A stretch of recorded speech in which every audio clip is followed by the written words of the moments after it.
Bienvenidos a Tres Respuestas, un espacio de conversación, de discusión y de propuestas. Nuestra invitada de hoy es la profesora Lourdes Casanova.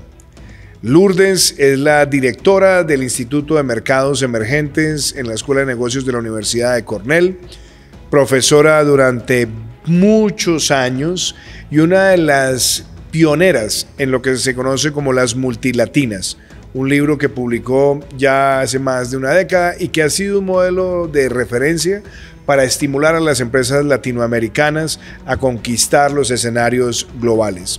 Adicionalmente, ha sido también profesora del INSEAD, ha escrito muchísimos documentos, papers y es una de las voces más autorizadas a nivel mundial sobre las tendencias que marcarán el curso de las economías en los mercados emergentes. Querida Lourdes, un placer tenerte en Colombia, tenerte acá en la Fundación Innovación para el Desarrollo y gracias por seguir queriendo tanto a nuestro país. Gracias por la invitación, un placer siempre estar aquí. Bueno, yo siempre empiezo haciendo una pregunta. ¿Quién es Lourdes Casanova? ¿Cómo te defines? Cuéntanos un poquito de tu historia de vida. Yo sé que tiene una parte muy importante, por supuesto, en España, también una parte en Francia, pero también hay una parte fundamental que ha sido tu relación con Sumitra, que él es de India, también profesor, decano, tiene una familia preciosa. Cuéntanos un poquito, ¿quién es Lourdes Casanova? Pues soy profesora, como has comentado, y directora del Instituto de Mercados Emergentes en la Universidad de Cornell, pero también soy esposa, madre y abuela ahora de 2 nietos y también hermana. Yo tengo una gran familia en España, soy la mayor de 8 hermanos, ahora 7 porque desgraciadamente una falleció y como 40 primos hermanos, a veces me tengo que parar a contarlos y muy familiar también. Una familia con raíces en la provincia de Huesca, en Fraga y en Zaidín, por parte de padre en Fraga y la madre de Zaidín, y muy enraizada en mi vida en España. Cuando yo me fui a estudiar con una beca Fulbright, eso me cambió la vida. En aquella época había pocas becas en España y yo tuve el gran privilegio de tener una beca de la Fundación La Caixa, Fulbright, y ahí fue cuando conocí a mi marido y mi vida cambió. Tampoco sabía mucho de la India, siempre digo, ni conocía muy bien el yoga. España, cuando yo crecí, fue un país, primero, en vías de desarrollo y segundo, un país muy cerrado y teníamos muy poca conocimiento del resto del mundo. Y ahí, pues, mi estancia en Estados Unidos con la Fulbright en una universidad americana, en la Universidad del Sur de California, cambió mi vida personal y profesional también. Lourdes, son muchos años enseñando, formando líderes y a mí no deja de sorprenderme cada vez que aparecen personas que hoy son CEOs, inclusive personas que han llegado a muchos altos lugares del sector público, que han sido alumnos tuyos y todos, al igual que quienes te conocemos, coincidimos en un amor profundo y una admiración donde siempre dejas una huella. ¿Qué lección te ha dejado a ti estas décadas de enseñar en escuelas de negocios y cuáles son, digámoslo hoy, los mandamientos que la profesora Lourdes Casanova trata de infundir en sus estudiantes? Pues he tenido el privilegio de enseñar en 2 universidades líderes. Primero en INSEAD, una de las mejores escuelas de negocios del mundo, que además tenía una vocación muy global desde el principio. INSEAD se creó después de la firma del Tratado de Roma con la idea de formar líderes con espíritu europeo. Todas las escuelas de negocios en Europa, aún ahora hasta cierto punto, están muy vinculados con su país de origen. En cambio, esto ha cambiado, pero en cambio INSEAD nació con esa vocación ya global, primero europea y luego global. Fue la primera escuela que abrió un campus en Singapur y ese campus nos abrió a Asia, nos abrió a todos, a los profesores y también en un momento en que Asia estaba creciendo mucho. Entonces, también desde INSEAD pues tuve el privilegio de ser invitada como faculty desde el TEC de Monterrey hasta Said en Oxford, hasta en Cambridge también, en la Universidad de Zúrich, y también muy importante en Haas, en la Universidad de Berkeley durante 3 años. Entonces siempre un espíritu global. Entonces, ¿qué ¿qué me gusta de las escuelas de negocio? Pues varias cosas. Primero, los estudiantes tienen una aspiración a ser líderes. Ellos quieren liderar el mundo de los negocios, pero en algunos casos también la esfera pública. Eso es algo que realmente es parte del ADN de los estudiantes de un programa de MBA, por una parte. Por otra, yo creo una curiosidad de aprender, en muchos casos, ahora menos, pero al principio muchos eran ingenieros, no conocían nada del mundo de los negocios, y también una curiosidad por el mundo. Entonces, ¿qué intento yo siempre implantar a mis estudiantes? Primero, si tú eres un estudiante de un país emergente, vas a tener que tener, y yo creo que ahora quizá en todo el mundo, vas a tener que tener una combinación de aspiración, de triunfo y de ganancia, pero también comprometido con tu país. Si tú eres colombiano, tienes que estar, todos los colombianos líderes están comprometidos también con el desarrollo de su país. El desarrollo del país facilitará el desarrollo de sus empresas y viceversa. Entonces hay ese compromiso con el país por un mundo mejor. Y luego una aspiración también global, con el auge de China, sobre todo en los últimos 40 años, pero yo diría sobre todo desde el año 2000, desde que entró en la Organización Mundial de Comercio, yo creo que hay ese interés por Asia y ese interés por todo el mundo. Lourdes, pero también hay unos valores, unos principios, unos criterios que tú has transmitido a todos estos estudiantes. ¿Cuáles son, digámoslo, algunos de esos lineamientos que tú siempre quieres inculcar? Y te lo digo, ¿por qué? Porque una de las profesoras que tú también has admirado es Rosa Beth Moss-Kanter, profesora en la Universidad de Harvard, del Harvard Business School. Y ella, por ejemplo, hablaba de las 4 Cs: coherencia, congruencia, competencia y cariño. 4 Cs que quisiera ella que todos los estudiantes y futuros líderes pudieran tener. Pero ¿cuáles son esos mandamientos que para ti son definitivos? Tú tienes un estudiante de pregrado, muchos trabajan contigo, tienes estudiantes de posgrado, tienes estudiantes que están haciendo ciclos cortos, y en todos yo siempre veo que cuando pasan por el Instituto de Mercados Emergentes salen con una visión más humilde, más tranquila, pero al mismo tiempo con una visión mucho más amplia del mundo y de las oportunidades. ¿Cómo lo logras? Primero, el Instituto de Mercados Emergentes nació en el año 2010. Lo fundaron unos antiguos alumnos que creían, que habían tenido una carrera internacional muy exitosa, y creían que los programas MBAs estaban centrados, quizá demasiado, estudiando empresas de Estados Unidos. Las empresas de Estados Unidos son conocidas, muy innovadoras, tecnología, y de las mejores herramientas de gestión. Pero esto está cambiando, he mencionado China, pero muchos países emergentes. Estuvimos ayer en la conferencia de la Fundación y realmente fue un evento excelente a nivel mundial. Está pasando esto en los países emergentes. Hay un interés por saltar etapas y poder, con la ayuda de herramientas tecnológicas, poder competir con países desarrollados y poder desarrollarse. Entonces yo creo que esa visión global es muy importante, número uno. Segundo, valores, como has dicho, los valores éticos. A veces en el mundo del negocio el perseguir beneficios se hace a cualquier costa, y eso no puede ser. Hay que mantener, eso es lo que nos mantiene vivos, eso es lo que nos mantiene, los que nos deja dormir por la noche y lo que nos dejamos un legado cuando tenemos unos valores éticos que nos relacionan con nosotros mismos, con nuestras familias, con nuestras comunidades, y luego ese interés también de servicio público. De nuevo, eso es algo de países emergentes, pero es, como he dicho, en un momento en que la desigualdad está aumentando en el mundo, es para cualquier país. Yo vivo en Estados Unidos, en Ítaca, es una burbuja dentro de una zona que ha sufrido mucho económicamente. Entonces, desde Ítaca tenemos que estar comprometidos, y desde Cornell, con el desarrollo de la comunidad alrededor de Cornell. Ya que dices eso, lo quiero amarrar con otro aspecto de tu vida. Tú publicaste un libro que se llama Multilatinas. Y nunca voy a olvidar que nosotros nos conocimos hace como 15 años aproximadamente, cuando estábamos celebrando la asamblea del Banco Interamericano de Desarrollo en Medellín, y empezaba como un auge, ¿no?, a las empresas latinoamericanas conquistar nuevos mercados, y el referente era el libro Multilatinas. Desde ese momento, cuando identificaste este fenómeno, hasta hoy ya hemos visto que las multilatinas son demasiadas y creciendo, lo cual es motivante. ¿Qué te llevó a pensar que ese era un tema muy innovador, y cómo has visto la evolución de las multilatinas en los últimos 15 años?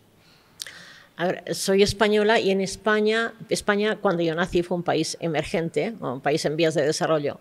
Y entonces el desarrollo español coincidió con el desarrollo de sus empresas. Entonces yo pude ver cómo los bancos se beneficiaban de que de repente los españoles tenían acceso a una hipoteca, a consumer finance, para comprarse un coche, a muchas otras oportunidades. El sector financiero creció con el crecimiento de España, y el crecimiento de España también llevó a las empresas españolas a expandirse primero a Latinoamérica y luego de forma global. Entonces yo creo que esa simbiosis entre el sector privado y el sector público y el desarrollo de un país lleva a un desarrollo de las empresas, yo diría del país, no solo de las multinacionales. Tenemos que ser un poco egoístas en esto. ¿Por qué las empresas? Porque las empresas del país normalmente están también muy comprometidas con el desarrollo de su país, y yo creo que eso es importante mantenerlo y conseguir ese aumento, esa mejora. ¿Qué ha pasado en los últimos 15 años? La historia de las multilatinas está relacionada con la historia de la región. La región, y recuerdo que en una de tus presentaciones en mi clase dijiste: yo soy optimista y tenemos que mirar cómo la pobreza ha caído en todos los países emergentes, incluido en Latinoamérica. Extrema pobreza ha desaparecido en muchos países, y yo creo que eso hay que celebrarlo muchísimo. Eso sí, pero Latinoamérica no ha crecido, por motivos que nos llevaría mucho tiempo a analizar, tanto quizá como otras regiones del mundo. Quizá porque Latinoamérica ya había llegado a un cierto middle income, entonces como había llegado ya a un estadio medio de desarrollo, quizá por eso. Y entonces, ¿qué ha pasado? Pues que algunas empresas han continuado creciendo, otras se han estancado. Otra contradicción que pasa en Latinoamérica es que no hay suficientes empresas grandes en relación con su Producto Interior Bruto y su Producto Interior Bruto per cápita. De forma un poco paradójica, deberíamos ver, y hay un estudio del Banco Mundial que señala esto, que lo que ha pasado es que deberíamos apoyar aún más a nuestras empresas latinas, para que se desarrollaran más, porque las empresas locales son las que más creen ecosistemas virtuosos de emprendeduría, de tirar de las empresas pequeñas y medianas, de tirar esas pequeñas empresas de la informalidad en la que muchas están. Entonces, yo diría que 15 años más tarde, mi mensaje es que las empresas colombianas, brasileñas, mexicanas, se tienen que desarrollar aún más. Hay que conseguir, también quizá por la falta de financiación, mercados de valores que no son suficientemente fuertes, por razones varias, esto sí ha sucedido. Hay una reflexión que hemos compartido en varias ocasiones que tiene que ver con las características de las empresas latinoamericanas y sobre todo en el propósito de volverse multilatinas. Muchas han sido empresas de familia, bien manejadas, con muy buenos resultados, pero también muy caseras y muy celosas. Es decir, les gusta tener al auditor de confianza de la familia, al revisor fiscal, no son muy abiertos a que llegue un inversionista y les ponga una planta y les diga qué hacer y cómo manejarse. Entonces, hay unos choques culturales también en el proceso de que una empresa pase a ser multilatina, dejando de ser estrictamente una empresa familiar y abriendo mucho más el espacio para inversionistas de otros lugares o fondos de capital de riesgo o de private equity. Entonces ahí viene una pregunta: ¿qué enfermedades detectas hoy en las empresas latinoamericanas que tienen que resolverse para realmente dar el paso a ser multilatinas? Bueno, pues como has dicho, se tienen que profesionalizar, evidentemente, pero también ahí hay como una contradicción. Como no hay suficientes, no hay mercados de valores suficientemente grandes, importantes, fuertes, que ayuden a estas empresas, las empresas se quedan ahí en ese tamaño medio a veces y tamaño grande a veces. Algunas han explorado la posibilidad de cotizar en el mercado de Nueva York como ADRs. Pero tampoco les ha ido muy bien. Esas empresas, su actuación dentro del mercado de valores americano se va con cómo va el país. Si el país va bien, no hay demasiado un estudio en profundidad por parte de los inversores extranjeros sobre esas empresas. Entonces, como se han quedado así, entonces, ¿qué han hecho? Primero, se han convertido en conglomerados. Si tienen beneficios, entonces financian otras, un poco para hacer lo que llaman natural hedging, o sea, cuando un sector no va bien, el sector de real estate, el sector inmobiliario irá mejor, entonces han ido así.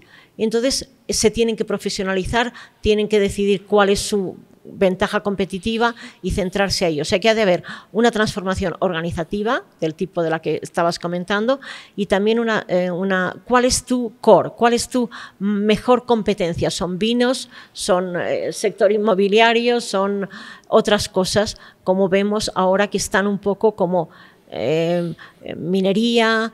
¿Dónde se van a centrar? Y entonces también la tecnología y las nuevas generaciones ofrecen también nuevas posibilidades que la nueva generación está impulsando y que puede llegar a transformar estas empresas. Lourdes, hablemos un poquito de los mercados emergentes. Hablamos de empresas, hablamos de cómo ir evolucionando, pero los mercados emergentes hoy están en una situación que es un poco compleja porque en la medida que se ha ido subiendo el tono de las batallas comerciales y geopolíticas entre Estados Unidos y China, pareciera que los mercados emergentes se terminan comportando como hijos de padres separados y sobre todo de padres separados pero todavía en litigio. Entonces, con quién estás empieza a marcar casi que una preferencia. Y sobre todo en la medida que empiezan a hablarse de medidas como aumentar barreras pararancelarias, pues todo eso también empieza a afectar a los mercados emergentes. ¿Cómo crees que los mercados emergentes van a enfrentar esta situación de tensión que pareciera no se va a relajar, sino que por el contrario se va a incrementar? En el último informe de mercados emergentes que hemos publicado este año, decimos que los mercados emergentes a menudo parecen como el mito de Sísifo, que sube la piedra hasta la cima de la montaña para volver a caer. Sobre todo desde 1800 al año 2000 ha sido un poco así.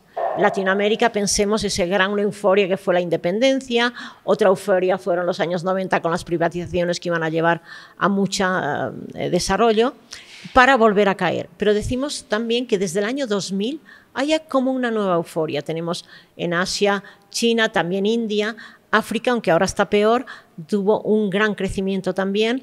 Latinoamérica también, aunque quizá menos. El año 2021, después de la pandemia, también fue un gran año para Latinoamérica. Entonces, como he dicho, vamos a pensar en lo que ha sido positivo, que han sido la reducción de pobreza, y luego también estas nuevas alianzas que están surgiendo. Entonces, como me ha parecido la metáfora que has comentado excelente, hijos de padres separados. Entonces, ¿cómo estar ahí?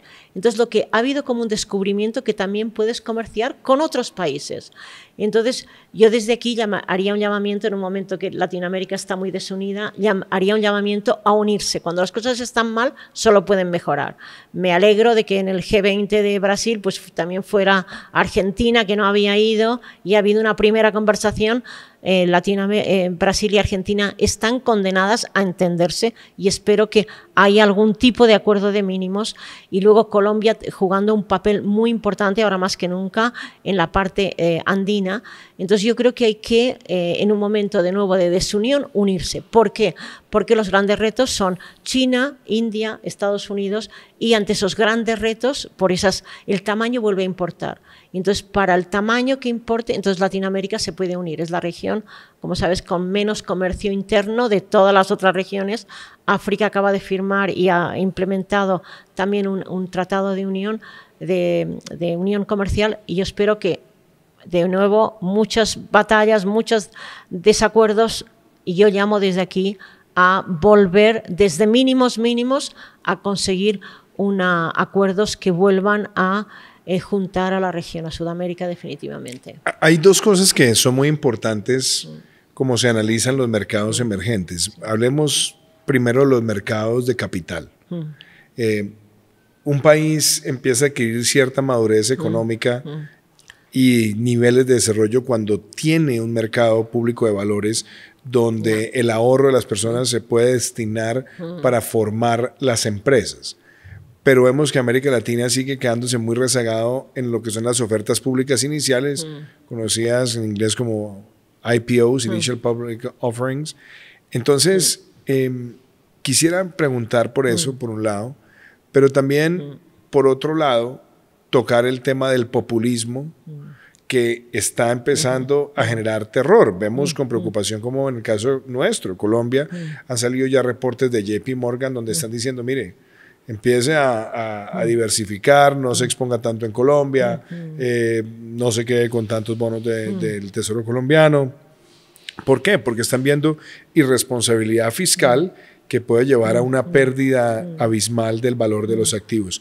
¿Cómo ves esos dos fenómenos? La urgente necesidad de desarrollar los mercados locales de capital y, por otro lado, cómo se va a adaptar los mercados que invierten en estos emergentes, pero que también ven con preocupación ese cambio en las reglas de juego. Ahí juega un papel también las monedas. Entonces, ¿qué pasa? Cuando hay volatilidad y en mercados emergentes, la naturaleza de mercados emergentes es volatilidad, entonces hay una huida hacia el dólar. Cuando tienes el dólar tan cerca, el dólar en estos momentos una vez más se está revaluando, las monedas locales caen. Entonces, definitivamente también con el llamamiento a algún tipo de unidad de mínimos que haya para comercio, también unidad en cuanto a mercados de valores. Han habido varios intentos, el B3 en Brasil y luego aquí también, ahora no recuerdo el nombre de lo que se intentó en su día, que como no se llega a profundizar en los mercados, y de nuevo eso está ligado también a la moneda, y la moneda está ligada también a volatilidad política, que es parte de los mercados emergentes. Entonces, otra cosa también es que estamos en un momento que los modelos tradicionales han caído. Entonces, los modelos económicos que predicamos en escuelas de negocios y en escuelas de economía, por ejemplo, mercados libres, mercados abiertos, pues ahora con la llegada del presidente Trump en Estados Unidos va a impartir aranceles y muy fuertes. Entonces, ¿cómo nos enfrentamos a esto? Entonces, propuestas que se ven populistas o de un lado o de otro están ganando terreno porque estamos en un momento que no hay modelo. Entonces hay que buscar un nuevo modelo. ¿Y qué modelo hay? No tenemos modelo y tenemos que ser valientes, experimentar, pero experimentar de una forma organizada y de una forma unidas de los países. O sea, un país solo, hoy por hoy, Colombia sola, es un país grande, no puede competir con estos grandes países que están teniendo una voz muy fuerte y que buscan, evidentemente, China, ¿quién quiere desarrollar? China. India, lo mismo. Estados Unidos, no digamos, y más con el nuevo presidente. Entonces, ¿qué hacer? Hay que unirse, intentar conseguir alianzas de mínimos para comerciar más entre ellos, para crear mercados de valores más fuertes y para crear monedas más fuertes también. Porque estas monedas tan débiles que tienen los países emergentes, en estos momentos Latinoamérica, no digamos Brasil, que está como a 5,6 el real. ¿Cómo puede ser? Eso es, si quieres, pan para hoy y hambre para mañana, porque sí, las exportaciones se van a subir, pero de momento, pero para mañana, cuando tengas que comprar, ¿cómo vas a comprar con una moneda tan devaluada? Lourdes, tu opinión sobre los BRICS. Algunas personas lo ven como una gran oportunidad, pero otros lo ven como un bloque que, contrario a buscar solamente la alianza comercial y de inversión, pareciera que se está convirtiendo más eso en un bloque anti-Estados Unidos, lo cual puede también afectar mucho la percepción que se tenía de verlo quizás como un factor de unidad frente a muchos temas. Ahora empieza a generar mucha susceptibilidad. ¿Cómo lo ves? Entonces, en ese momento de hijos de padres separados, lo que está pasando, por ejemplo, India continúa ahí. India que mira con mucho recelo a China y que quiere ser un aliado de Estados Unidos. Sigue ahí. Entonces, sí, Argentina con el nuevo presidente Milei se retiró cuando el anterior presidente, Alberto Fernández, había decidido unirse. Pero vemos cada vez más listas de espera que quieren unirse. Eso es una realidad. Lo que sí también están buscando soluciones a las monedas que son tan volátiles. Entonces, en esa solución, entonces, desde Occidente se ve como anti-Occidente. Vamos a ver, esto está empezando, vamos a ver, pero sí, se están produciendo alianzas diferentes de las que estábamos acostumbrados. En cualquier alianza, antes siempre teníamos una ancla que era o Estados Unidos o Europa, y ahora vemos estas anclas que son diferentes, que en parte es China, pero claro, China sobre todo mira para ellos, que son muchos. Entonces, estamos en mares que están moviéndose y es pronto para decir qué va a suceder. Pero sí, definitivamente los países emergentes también están buscando soluciones para ellos, y en ese sentido, por ejemplo, el auge ahora, desde que se eligió al presidente Trump, cómo está pasando este tema del dólar. Él dijo que quería un dólar débil y el dólar se está revalorizando. ¿Por qué? Pues porque aún, a pesar de todo, la confianza está en la gran economía del mundo y el gran poder del mundo, que es Estados Unidos. Lourdes, estamos llegando al final de esta conversación. ¿Qué libro recomendarías para los estudiantes de negocios, o qué libro recomendarías para quien quiera conocer más sobre los mercados emergentes? Wow. Aparte de tu libro Multilatino, por supuesto. Estoy promoviendo podcast con mis estudiantes. Me gusta mucho como revista Economist, que leo todas las semanas. El libro en estos momentos, quizá necesitamos otro libro sobre mercados emergentes ahora, para ver cómo todo esto está evolucionando. Porque de nuevo, sí. Ahora y no creo ningún otro. Para una persona que quiere conocer tendencias de mercados emergentes, ustedes en el instituto han creado unos mecanismos de observar, casi que un observatorio de mercados emergentes. ¿Cómo pueden las personas que no están vinculadas, digamos, al ambiente universitario de Cornell acceder a este conocimiento? Pues todo lo que publicamos está en acceso abierto, o sea que se puede. Yo creo que eso también está pasando en muchas instituciones académicas, que publicamos en abierto todo lo que publicamos. Entonces, esa es una posibilidad.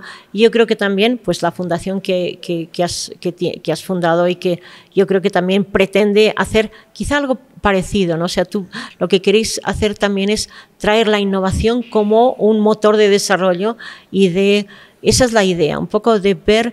Y buscamos soluciones a veces en los países emergentes. Antes buscábamos siempre soluciones en Estados Unidos y en Europa. No se pueden copiar todos los modelos. Tenemos que buscar, adaptar y buscar soluciones propias, sobre todo dentro del terreno de la innovación, por todos los avances. El tema de ayer fue la inteligencia artificial, que evidentemente está cambiando todas las industrias y está cambiando cómo trabajamos.